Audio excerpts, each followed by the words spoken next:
Galing na mismo sa bibig ni former Senator and now Attorney Leila de Lima na itong si President Bongbong Marcos para sa kanila ay isang karangalan at napakalaking blessing.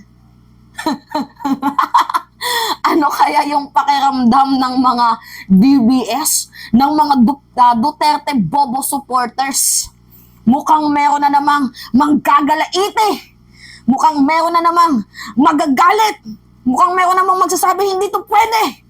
Double time. Siraan pa natin si Bleng Blong kasi pinuri na siya ng haligi ng Liberal Party. Yan na naman guys yung gagawin nila. Kaya abang-abangan nyo. Sa February 25, malapit-lapit na. Anong petsa ba ngayon? 20 ano na ngayon? 23. Nako, abang-abangan ninyo. Dahil sa February 25, meron na naman pong panibagong popcorn tayong papanoorin.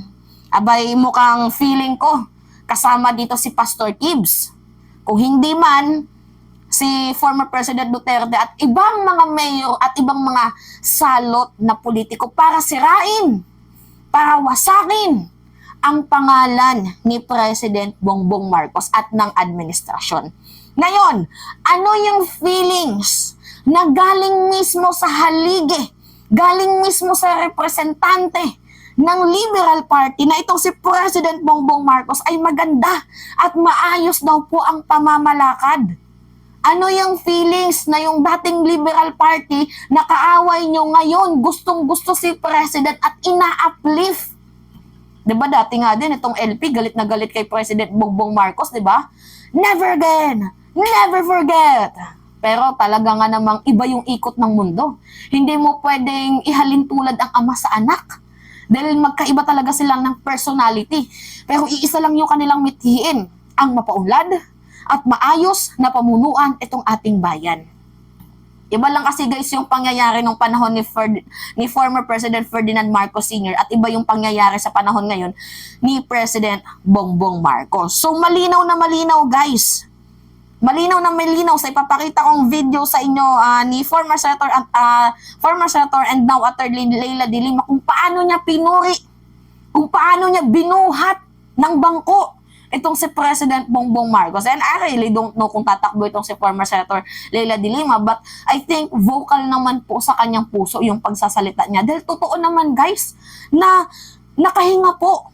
Sabi pa nga niya, blessing itong si President because nagkaroon ng breathing room ang kasalukuyan administrasyon. So nakakahinga sila kahit papano. Dahil totoo guys, nung panahon ni former President Duterte, magsalita ka, ganun ka. Lumaban ka man, kulong pa. Ang iba, pinaplantahan pa ng mga di umano'y shabu, droga. Mga planadong kaso, mga ganun, di ba?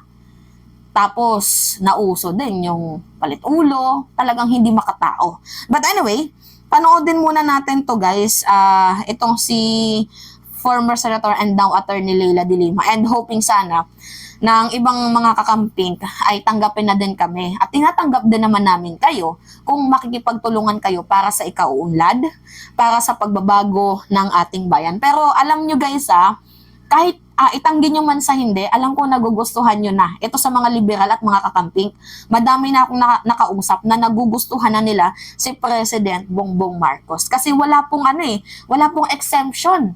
Mataas ka man, kilalado ka man, as long as meron kang nilabag sa batas, you should face your consequences. Ganun pong administrasyon. Wala pong, walang tinitimbang dito.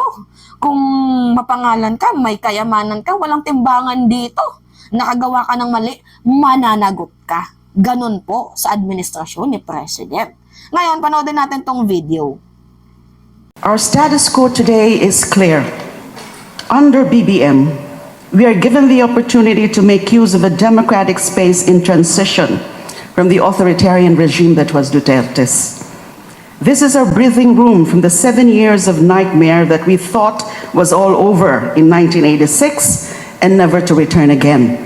But it did, and it exploded like a bomb in our country, dividing the progressive forces, the elite, the middle class, and our families under extended family culture. In short, the Duterte regime was a kind of social disruption to the max. It was a complete break from the social norms that we got used to and we thought were acceptable to a people so historically destitute in their lives that they were ready to reject everything that we thought was decent in our society in exchange for something that promised change for better or for the worse. There is no assurance that our people, in their search for genuine social transformation, will not fall for the same smoke and mirror show of another populist local warlord. After 2016, this is the danger that always awaits our society. For the elite, therefore, Marcos is a blessing. He brought the rent-seeking order back to its favored normal and stable character, where everyone in the system gets a chance to partake of government largesse. Diba? Narinig nyo? Marcos is such a blessing. Kasi nagkaroon sila ng breathing kahit papaano sa past 6 years ng pamamalakad ni former President Rodrigo Roa Duterte. To the point na, binudol ni Digong ang mamamayang Pilipino. Kasi si Digong yung tipo ng taong siya yung gumagawa ng problema, siya din yung nagre-resolba. Alam niyo kung bakit, guys? 'Di ba sabi doon sa paglalathala ni alias Rene na itong si former President Duterte at si Vice President Sara Duterte ay kumukuha doon sa Glory Mountain, which is pag nakalapag na si Kibuloy, sakay ng chopper, mayroon pong isang malaking bag at ang laman po nun ay iba't ibang klase ng baril. So pumupunta po doon itong si former President Duterte at itong si Vice President Sara. And then after nilang umuwi, dala-dala na po nila ang baril. So, hindi natin alam kung lisensyado ba to or hindi. So, the point here, kung hindi man to lisensyado, sino ba yung mga taong gumagamit ng hindi lisensyadong baril? 'Di ba mga taga-Jundok? Ano yung sabi ni former Senator Miriam Defensor? Na meron tayo noon no tumatakbo bilang presidente si former Senator Miriam Defensor na meron tayong kandidatong isang CPP, NDF, diba? So parang napatunayan ni former Senator Miriam Defensor ang kanyang mga sinasabi ngayon, nagkakatotoo na dahil sino nga ba mga gumagamit ng baril na walang lisensya, 'di ba mga Jundok? So ito na nga sinasabi ko sa inyo, guys. Si Digong na nagki-create ng problema at the same time siya din yung nagre-resolba. Just like what happened dito sa war on drugs niya. Galit daw siya sa droga. Pero sa kalaunan, ni-reveal ni Las Cañas na itong si former President Digong is a drug lord of all the drug lords of Southern Mindanao. Meron 3 factory na nag-export throughout the country. Can factory, fish can factory, na akala natin isda ang loob pero ang laman pala ay mga droga. So see, sabi ko sa inyo, guys, buti na lang minulat tayo ni President Bongbong Marcos sa katotohanan and there's still a hope for the better country. You know what I'm telling, guys? Kasi kung hindi mapuputol yung ganitong yung ganitong pag-uuri, yung magbabase lang tayo sa utang na loob, hindi uunlad ang bansang Pilipinas. Kagaya ng sabi ni Kibuloy, akala ko matino ka. 'Di ba? Tinulungan ka pa naman ng SMNI. Ganon. Ang SMNI, may nilabag. 'Di ba? Kaya yun yung sabi ko sa inyo, hindi pwedeng utang na loob na yan. Hanggat nagtatanaw tayo ng utang na loob, hindi ko naman sinasabing masamang magtanaw ng utang na loob. I mean, kung gusto nyong magbayad ng utang na loob, hindi naman akma yun kung para naman sa bayan ng pag-uusapan. Nakabayad ka nga ng utang na loob, sakripisyado naman ng mamamayang Pilipino. Diba? Anyway, good job po, former Senator and now Attorney Leila de Lima. I hope na makita kita sa administrasyon ni President Bongbong Marcos bilang appointee.